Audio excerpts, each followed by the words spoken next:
Simple. Apa yang harus kita cantumkan dalam proses book review? Yang pertama, kita harus cantumkan informasi penulis. Ya, informasi penulis, buku yang dia tulis judulnya apa, kemudian tahun terbitnya kapan, penerbit di mana, apa nama penerbitnya, berapa jumlah halamannya, ISBN. ISBN ini kalau buku terbitan papan atas itu ada dia ISBN-nya ISBN 9, ada yang lebih dari itu, gitu kan? Ada banyak ISBN lah mereka. Ada yang elektronik ISBN juga ada. Kemudian berapa harga jualnya? Harga jual buku itu. Ini bisa kita dapatkan teman-teman misalnya buka website Amazon misalnya, ya, cantumkan judul buku itu biasanya muncul harganya dalam bentuk dolar, euro atau macam-macam. Cantumkan saja seperti itu. Kemudian di bagian pendahuluan. Jadi pendahuluan, kemudian isi, baru kesimpulan. Itu strukturnya, tapi nggak ada sub khusus gitu kan. Di bagian pendahuluan teman-teman, kita harus memperkenalkan buku yang direview. Nah, kenalkan dulu nih buku yang akan kita review. Apa tujuan buku itu? Biasanya muncul, ya, muncul dalam buku yang ditulis. Kalaupun nggak ada, teman-teman bisa highlight beberapa kalimat dalam buku. Kemudian kita harus sampaikan kredibilitas penulis buku, ya.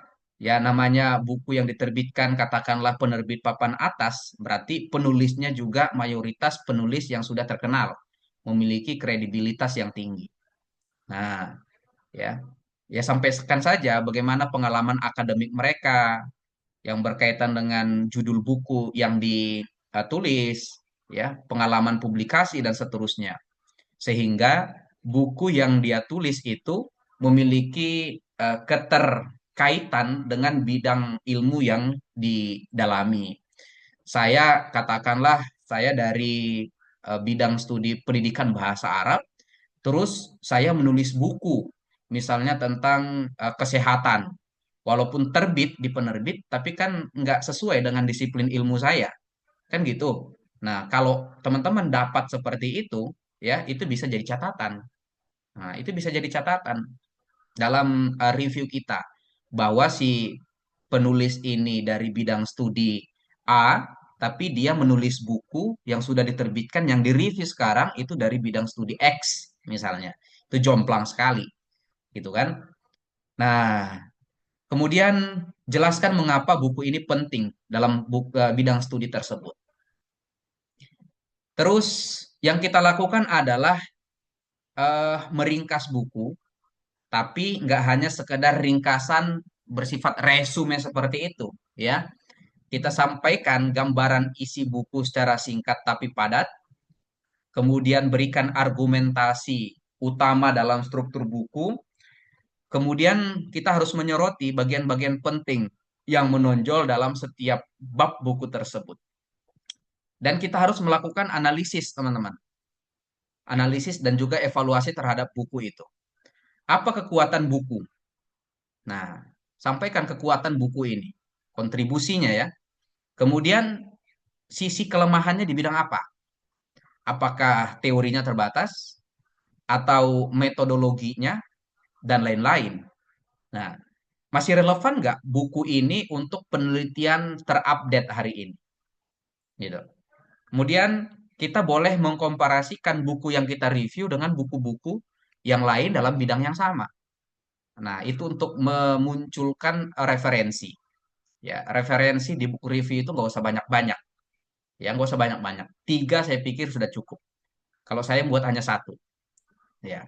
Kemudian bagian kesimpulan, teman-teman, walaupun tidak ada subbab khusus dalam buku review ini kita buat saja. Ada pendahuluan, ada isi, apa namanya, evaluasi, analisis, dan juga kesimpulan, paragraf terakhir.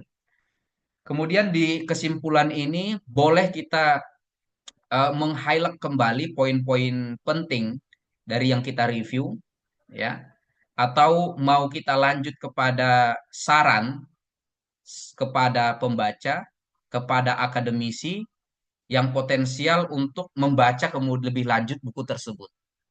Nah, terus sampaikan statement apakah buku ini layak ya untuk dipelajari, dibaca lebih lanjut dalam bidang keilmuan yang kita lihat. Nah, berikutnya ini cover letternya teman-teman. Ini nanti saya kirimkan ya, saya kirimkan teman-teman. Kalau teman-teman ingin mengirimkan proposal ke editor jurnal, ya gunakan saja cover letter ini nggak apa-apa.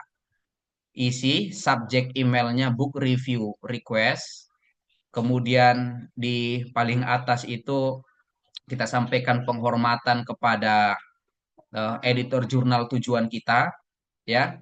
Walaupun di nama di jurnal tersebut nggak ada keterangan profesor begitu, saya selalu buatkan profesor saja, Profesor Elena. Ya, bukan apa-apa maksud saya untuk menghargai lah keilmuannya, saya buat aja profesor, gitu kan. Tapi seringkali editor jurnal Scopus luar negeri itu namanya pendek, misalnya Elena begini ya, Elena gitu. Tapi ada dalam kurung profesor di bidang apa gitu, ya kan? Nah, terus kita buat kalimat seperti ini, ya. Keinginan kita yang warna putih ini, keinginan kita untuk melakukan review buku, bukunya judulnya apa, ini identitas tadi, ya, biografis itu, ini judul buku, ya, sampai koma, kemudian ditulis oleh Jane Lugea dan Brian Walker, ini nama penulis bukunya, diterbitkan oleh ini nama penerbit, tahunnya 2023, total 296 halaman, ini ada ISBN. Saya pilih satu ISBN saja. Harganya 32 euro. Ini sifatnya e-book ya. E-book harganya 32 euro. Nah, ini teman-teman sampaikan saja apa keunggulan buku ini yang membahas di bidang apa ini yang warna putih. Terus sampaikan bahwa buku ini sangat relate, relevan dengan topik-topik yang diangkat di jurnal yang dikelola oleh Profesor Elena. Ini nama jurnalnya nih, Journal of Language and Education. Nah, terus di paragraf kedua, teman-teman sampaikan bidang keilmuan teman-teman sebagai ya teman-teman sebagai peneliti misalnya di bidang apa, sampaikan di bidang ini yang warna kuning, misalnya di bidang linguistik karena ini judulnya tentang stilistika, sesuaikan dengan bidang teman-teman masing-masing ya. Ini untuk mengukur sama editor bahwa kita dalam bidang yang sama akan mereview buku dengan ya bidang yang sama juga, begitu kan, bukan lintas bidang, jadi expertise-nya masih sangat-sangat muncul. Kemudian sampaikan teman-teman apa yang teman-teman rasakan, yang ingin lihat ya, ingin kembangkan dari buku yang akan direview. Sampaikan bahwa review teman-teman itu memberikan kontribusi secara teoritis dan juga aplikatif misalnya, dan proses review teman-teman itu juga menggunakan metodologi yang kuat, rigor metodologi, kemudian ya tentu sangat memberikan implikasi positif bagi jurnal dan juga pembaca di jurnal Language and Education. Nah, ini teman-teman sampaikan juga ya bagaimana harapan lah kepada editor jurnal bahwa proposal yang kita ajukan ini mendapatkan balasan ataupun respon dari editor jurnal sampai kemudian hasil review kita ini bisa diterima dan dipublikasikan. Ini yang saya bilang tadi, informasi kita sebagai reviewer buku harus jelas. Jangan hanya sekedar body email saja yang kita cantumkan, tapi juga harus ada identitas. Nama lengkap, afiliasi kita dari mana, ya. Afiliasinya harus lengkap juga ini. Nah, jangan nggak pakai afiliasi teman-teman. Nanti bingung editornya. Ini reviewer dari kampus mana, dari negara mana kan gitu. Jadi harus jelas, ya.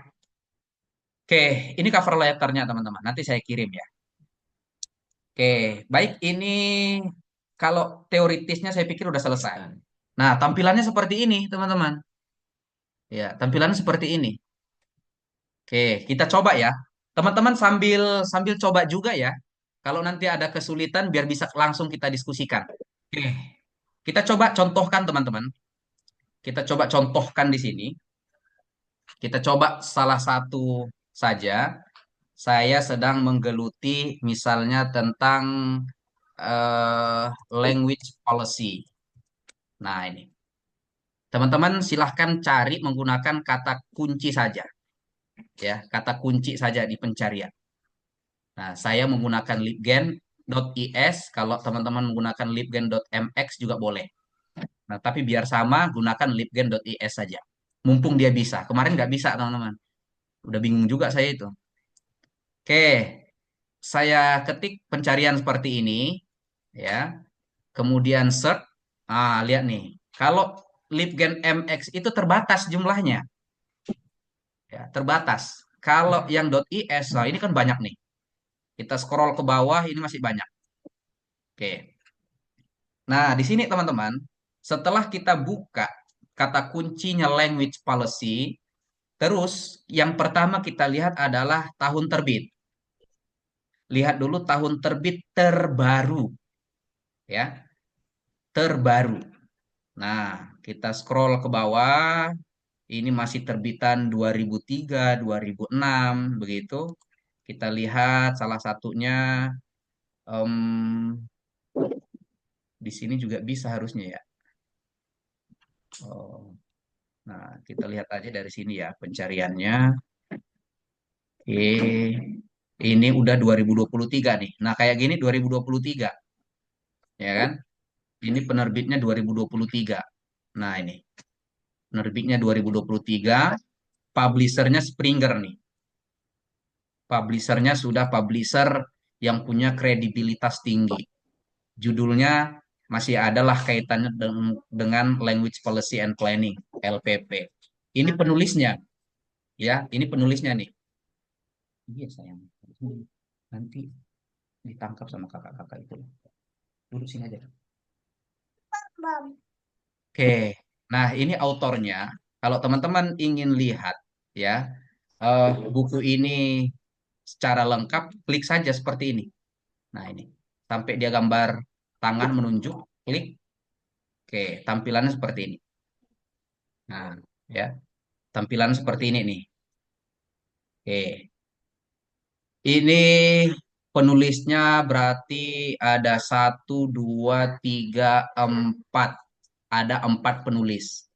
Tapi kalau saya lihat ini bukan book chapter, ya. Ini bukan book chapter.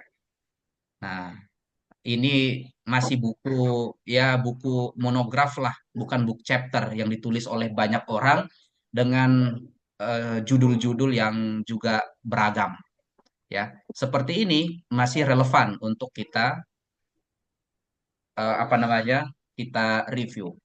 Berikutnya, kita harus tahu apakah buku ini sudah pernah direview sebelumnya. Teman-teman tinggal blok saja judulnya seperti ini. Oke.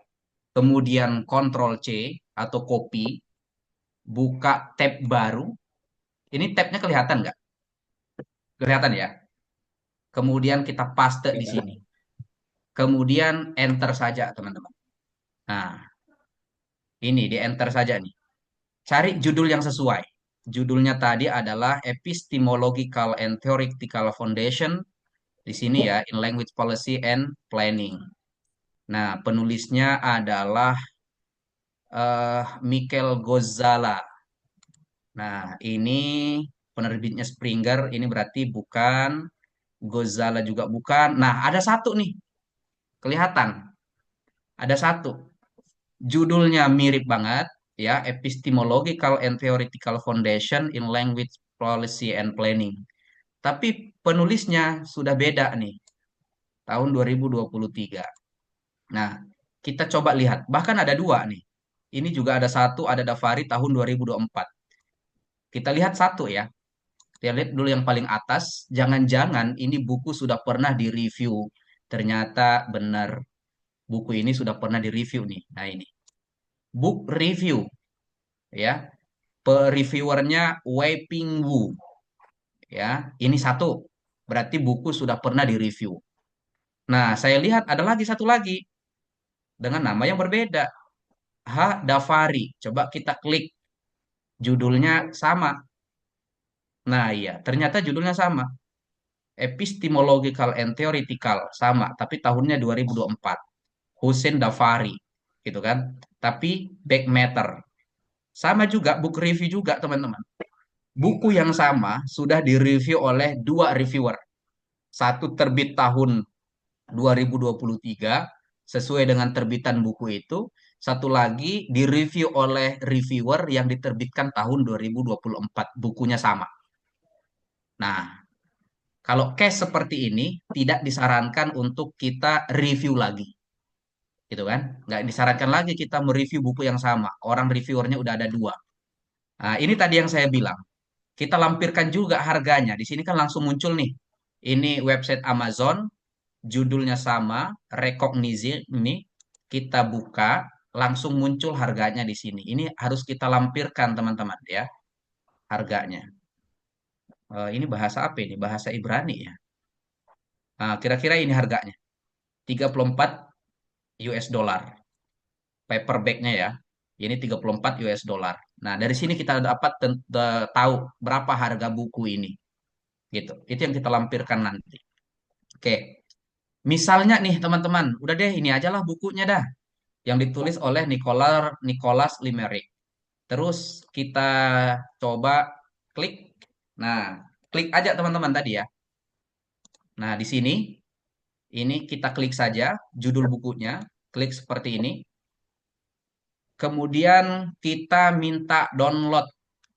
Nah, harusnya ini bisa di-download, mudah-mudahan bisa di-download gitu ya. Nah, ini kita klik saja yang get paling atas.